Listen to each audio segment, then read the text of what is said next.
Yo guys, Galawan Gaming here. So ngayong video pag-uusapan natin kung paano natin mapapataas yung accuracy natin. So dito sa laro na to, napaka-importante ng stats natin, no. So kung mapapansin nyo, ang bababa lang ng mga stats natin. Pero malaking factor na to sa character din natin. So ayan yung crit natin, 14 lang. Tapos yung accuracy natin, mababa lang din, 118 lang. So ayan, pag-uusapan natin yan dito. So umpisahan na natin.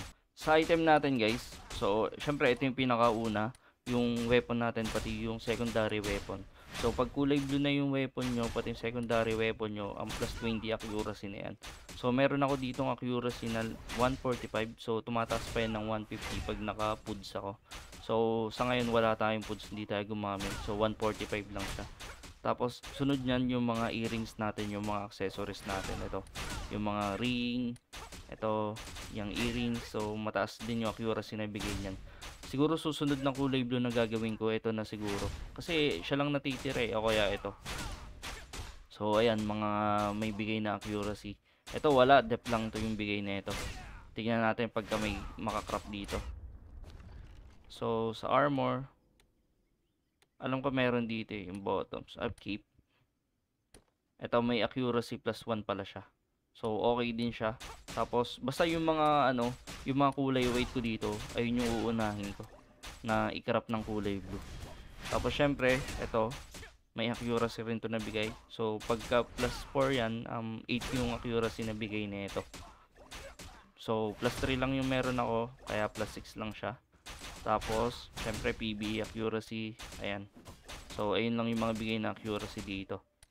Tapos sunod dyan yung weapon proficiency. So dito, siguro pag melee kayo, melee accuracy yung nakalagay dito. Dahil nga archer ako, siguro kaya range accuracy yung nakalagay dyan. So ito pinapa-level to pag pumapatay kayo ng monster, tumataas yung level nito. So meron akong level 6, ayan.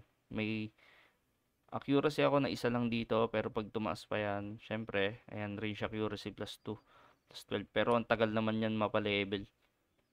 Tapos sunod dyan, syempre yung weapon style, isa to sa mataas na accuracy, dahil range accuracy yung bigay nito, plus 25, and pagka naka purple kayo.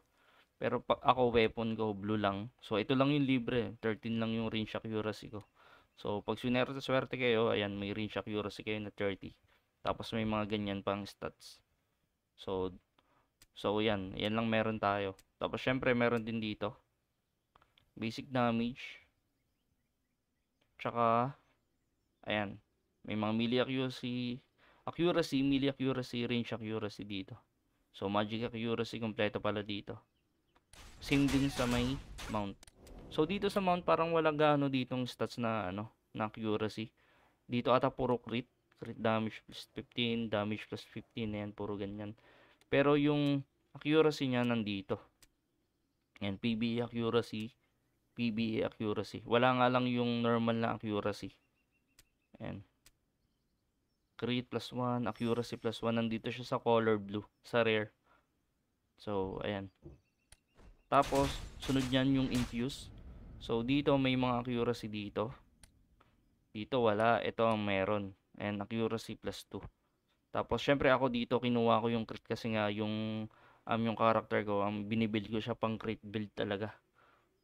So, hindi naman ako nagmi-miss sa mga level 40, kaya okay na. Okay na yan ng 145.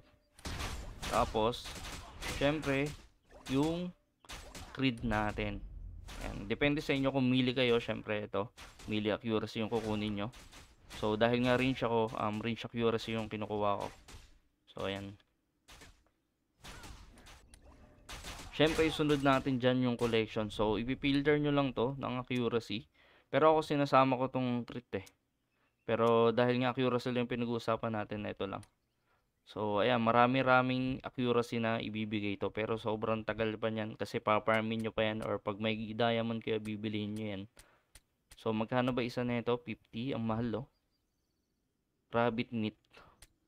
Tapos, old bag, yan. So, accuracy 1. So, ang dami niyan. Dito rin, meron din dito. Pero ito is kinakrap. More yun 2. Pero ako hindi ko na ikukunin muna yan. So, magpo-focus muna ako sa crit. Dahil okay na ako sa accuracy ko. Syempre, ito rin, accuracy sa mga gear. Achievement, meron din isa. So, hindi ko alam baka tapos na. Incomplete pa ata ako dito. Complete. Oh, wala pa nga ako dito. So, ayan.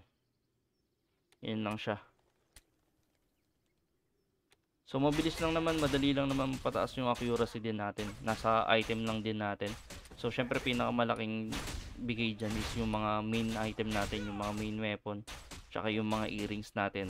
Diyan talaga tataas yung accuracy natin. So, yun lang guys. Thank you so much sa panonood at huwag kalimutan mag-subscribe at like sa video natin. Thank you.